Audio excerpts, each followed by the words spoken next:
So what we see that after this 5-year planning and all, controversial issues क्या क्या थे?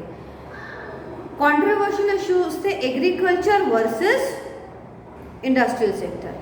ये एक कॉमन बहस का मुद्दा था पूरे इंडिया में कि इंडिया के लिए क्या इम्पोर्टेंट है। इंडिया के लिए इम्पोर्टेंट है एग्रीकल्चर प्रोडक्शन या इंडिया के लिए ज़्यादा इम्पोर्टेंट है इंडस्ट्रीज। बहुत सारे लीडर्स जो कि सोशलिस्ट फ्रेमवर्क पे काम कर रहे थे, जैसे चौधरी चरण सिंह एंड ऑल, इन लोगों का बेसिकली कहना ये था कि इंडिया का डेवलपमेंट जो है वो बिना एग्रीकल्चर के पॉसिबल नहीं है। वहीं बहुत सारे जो हमारे इकोनॉमिस्ट थे और जो हमारे पॉलिटिशियंस थे, उनका ये कहना था कि बिना इंडस्ट्रियल डेवलपमेंट के हम लोग आगे नहीं चल पाएंगे। तो ये दोनों ही इश्यूज जो हैं ये बहुत ज़्यादा बढ़ रहे थे। एग्रीकल्चर सेक्टर में हम एक और पहले हम एग्रीकल्चर सेक्टर की बात करते हैं। एग्रीकल्चर सेक्टर में एक और बहुत प्रॉब्लम हमें आ रही थी, वो था हमारा land reform. And land reform क्या था? Initially in the first chapter we have read that while getting independence बहुत सारे प्रोमिसेस ऐसे थे जो कि हमारे लीडर्स के द्वारा करे गए थे। लैंड रिफॉर्म उनमें से एक था। At the time of independence the entire land was being occupied was with the zamindars. तो क्या हुआ कि जमींदार जो हैं दे possess approximately 200, 300, 500 bighas of land and they were not at all taking care of those people, those मजदूर्स which are working for them। अब ये आई कैसे उनके पास? These poor peasants they took money from the peasants or these from जमींदार और उसके नीचे जो काम करते हैं उनसे, and they were not able to return that money back। तो धीरे धीरे ये लोग सारे जो ज़मीन है उसमें काबिज होते चले गए। तो लैंड रिफॉर्म है वो भी एक बहुत इम्पॉर्टेंट इशू आ रहा था इसमें। तो किस तरह से लैंड रिफॉर्म हमारी प्लानिंग पीरियड में चल रहा था?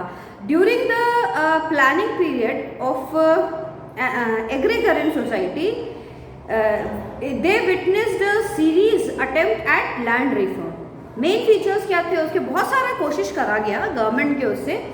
अब उस लैंड रिफॉर्म के बेस जो मेन पॉइंट्स हैं वो क्या थे? वो ये थे कि the most significant and the successful of these was the abolition of the colonial system of zamindari. Zamindari system का जो अबॉलिशन करा गया, उसको जो ख़त्म किया गया, ये जो है सबसे इम्पोर्टेंट, सबसे महत्वपूर्ण कदम रहा।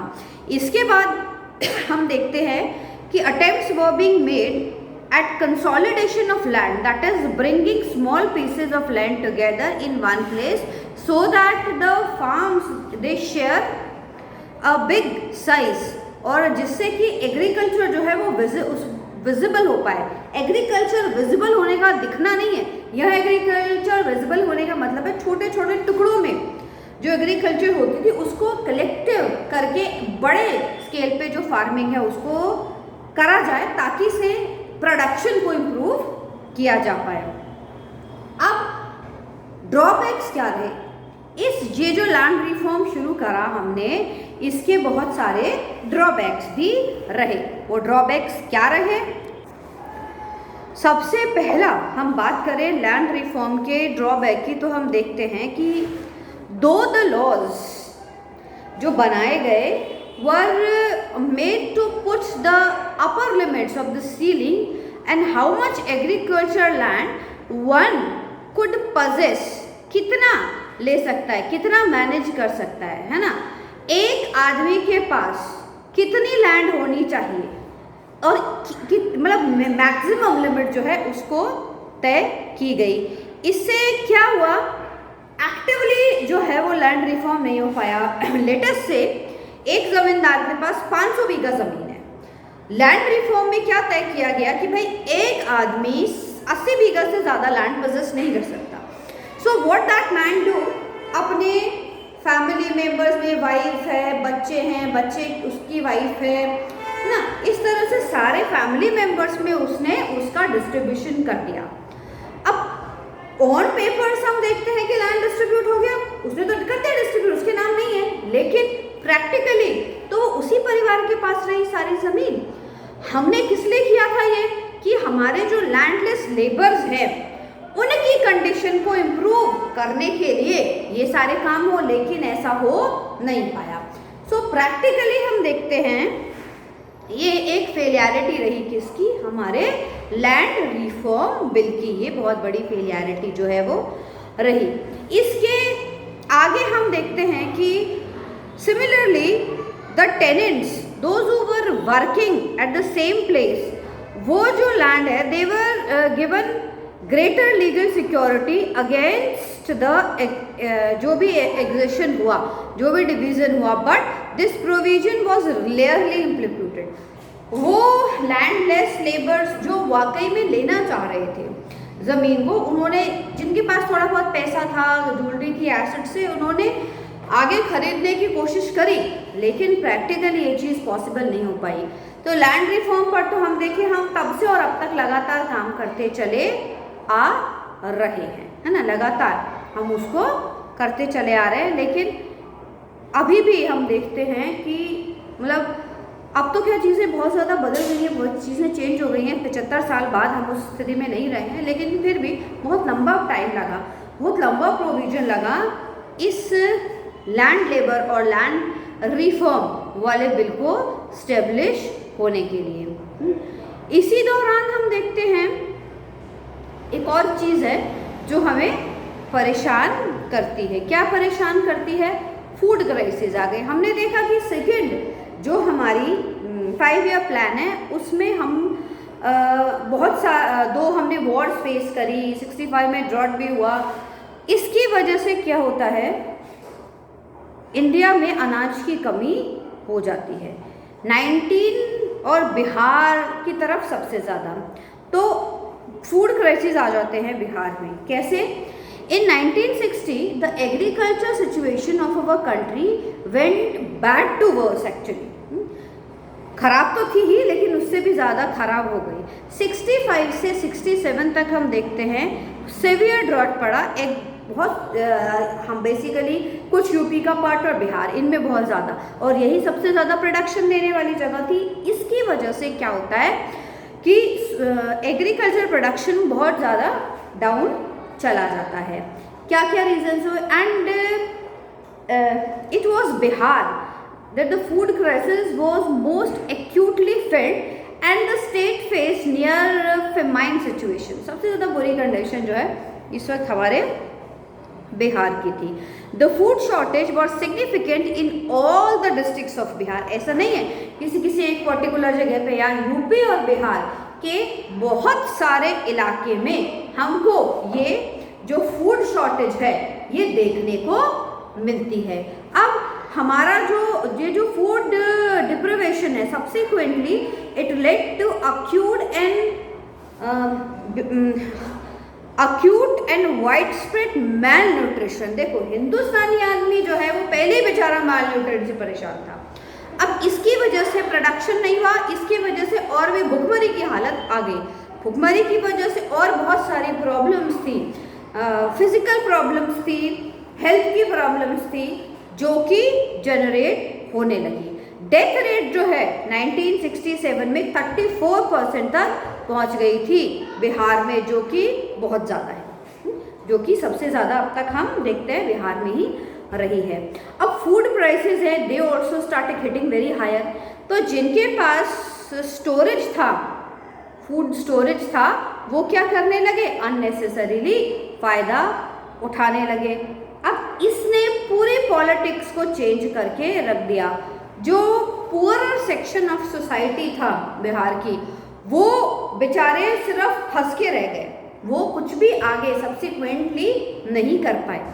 तो और बिहार के बाद इस चीज़ ने इफेक्ट किया किसको? यूपी को, पंजाब को। तो एक चीज़ जो है वो हमारे पॉलिटिकल लीडर्स को बिल्कुल क्लियर हो गई कि भैया India is a agriculture based country. यहाँ पर अगर आप एग्रीकल्चर को सेकेंडरी रखोगे तो आप डेवलपमेंट के बारे में सोचो ही मत। क्योंकि एग्रीकल्चर एक ऐसी चीज है जो कि सारे हिंदुस्तानियों को करनी आती है, वो कर सकते हैं। पॉपुलेशन इतनी ज़्यादा है हमारी कि उसको फीड करने के लिए बेसिक ग्रेन्स जो हैं वो हमें एग्रीकल्चर से ही मिलेंगे। दूसरा, लैंड हमारा बहुत फर्टाइल है। तीसरा, एक इंडस्ट्रियलाइजेशन के लिए जितना ज़्यादा पैसा, एसेट्स, रिक्वायरमेंट्स हैं, अभी हम उस स्टेज में नहीं हैं कि वो सारी चीज़ें हम एग्रीकल्चर को दरकिनार रख के कर पाएँ। तो ये जो चीज़ है ये क्लियर हो गई। और थर्ड 5 ईयर प्लान के एंड होते होते हम बिल्कुल क्लियर हो गए इस चीज़ के लिए, थर्ड के मिड में ही, कि एग्रीकल्चर को माइनर प्रोडक्शन में नहीं रखा जा सकता। वो किसी भी सूरत में इंडिया में पॉसिबल होगा ही नहीं। आपको मेजर फोकस रखना पड़ेगा एग्रीकल्चर पे, इंडस्ट्रियलाइजेशन पे भी। आप उसको इग्नोर करके डेवलपमेंट कैसे भी नहीं कर पाओगे। ये चीज़ जो है वो हमें पता चल गई हमारा थर्ड 5 ईयर प्लान के मिड में, क्योंकि भूखे मरने की नौबत आ गई थी। लैंड ग्रेन जो है इंपोर्ट करने की नौबत आ गई थी। अब हम वैसे इतने गरीब हैं कि बाकी सारी चीज़ें तो इंपोर्ट कर ही रहे हैं हम। एक अनाज है वो हम उगा सकते हैं, वो भी हम नहीं उगा पा रहे हैं। तो ये जो क्राइसिस का पीरियड था ये हमको समझ में, ये सारी बातें जो थी ये हमको समझ में। So before going to the next topic, कुछ टर्म्स हैं जिनको मैं डिस्कस करना चाहूँगी यहाँ आपके साथ। सबसे पहले तो we have begin the chapter with planning. Planning का एग्जैक्टली मतलब क्या होता है? देखो, प्लानिंग का एग्जैक्टली मतलब होता है systematically regulation of an activity which is undertaken by the government to set priorities and to reduce the wastage of time and resources। जहाँ गवर्नमेंट टाइम और एनर्जी दोनों को 100% यूटिलाइज करते हुए चीज़ों को आगे लेके चलती है। एक मिक्स्ड इकोनॉमी टर्म बहुत फ्रीक्वेंटली सुनोगे अब तुम आगे। मिक्स्ड इकोनॉमी हेयर मीन्स कि देखो, हमने इनिशियली इन द बिगनिंग पढ़ा था कि 2 इकोनॉमीज हमारे सामने थी, 2 रोल मॉडल थे प्लानिंग के। एक था यूएसएसआर मॉडल, दूसरा था यूएसए मॉडल। अब यूएसए बात कर रहा है कैपिटलिस्ट इकोनॉमी की कि सब कुछ फ्री कर दो, गवर्नमेंट का इंटरफेरेंस ना हो। On the other hand socialism क्या कह रहा है हमारा? सोशलिज्म हमारा ये कह रहा है कि you give everything to government, मतलब प्राइवेटाइजेशन का एग्जिस्टेंस ही नहीं हो। हमारे लिए इन दोनों को अलग अलग तरीके से लेके चलना was a very problematic deal. तो हमने क्या करा, वेरी इंटेलिजेंटली हमने मिक्स्ड इकोनॉमी अपनाई। हमने इन दोनों की जो अच्छी अच्छी बातें हैं उनको रख लिया। तो क्या हुई मिक्स्ड इकोनॉमी? मिक्स्ड इकोनॉमी हो गई an economy which have factors of both the things. Private भी है, पब्लिक सेक्टर भी है। जैसे हमारे यहाँ है, प्राइवेट स्कूल्स भी हैं, गवर्नमेंट स्कूल्स भी हैं, प्राइवेट हॉस्पिटल्स भी हैं, गवर्नमेंट हॉस्पिटल्स भी हैं। वो मतलब बहुत सारी चीज़ों में प्राइवेटाइजेशन भी आपको मिलेगा, वहाँ ही आपको वो पब्लिक सेक्टर में भी मिलेंगी। हॉस्पिटल्स हैं, टूरिज़्म है, ट्रैवल्स है, होटल्स हैं, भी आजकल तो ट्रेन भी प्राइवेट आ रही है, ट्रांसपोर्टेशन प्राइवेट भी है, गवर्नमेंट भी है। तो सारी चीज़, अब ये हमारे लिए क्यों ज़रूरी था? हमारे लिए, हमारी जैसी कंट्री के लिए ज़रूरी था क्योंकि हमारी गवर्नमेंट के पास इतना पैसा ही नहीं था। हमको तो ज़ीरो से शुरू करना था, तो हम सब कुछ तो दे ही नहीं सकते थे जनता को। और डेवलपमेंट बहुत ज़रूरी था हमारे लिए। डेवलपमेंट कब होगा? जब तक मेरा पर्सनल काम नहीं, मुझे लग रहा है मेरा पर्सनल फ़ायदा नहीं हो रहा है, तब तक कैसे कोई आदमी अपनी जी जान जुटा के उसके लिए काम करेगा? तो इस वजह से हम लोगों ने क्या है, मिक्स्ड इकोनॉमी को चुना यहाँ पे, है ना। तो ये वो सारी चीज़ें हैं जिनकी वजह से आज जहाँ हम देखते हैं अपने कंट्री को, हमारा कंट्री वहाँ तक पहुँच पाया है। हर चीज़ के नेगेटिव और पॉजिटिव दोनों एस्पेक्ट्स होते हैं। कोई भी 5 ईयर प्लान हमारा ऐसा नहीं है जो 100% सक्सेसफुल रहा, लेकिन कभी भी सारी प्लानिंग तो सक्सेसफुल होती ही नहीं है। एक विजन को लेके चलना बहुत इंपॉर्टेंट होता है, वो हम लेके चले।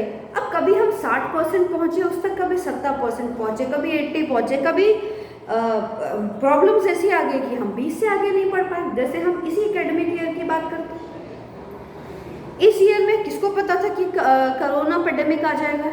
अब उसकी वजह से बहुत सारी चीज़ें नहीं हो पाई। सो हम देखते हैं बहुत राइट ट्रैक पर हमारी इकोनॉमी जो है वो चल रही थी। So we will be next video we will be discussing about green revolution and white revolution. Thank you very much.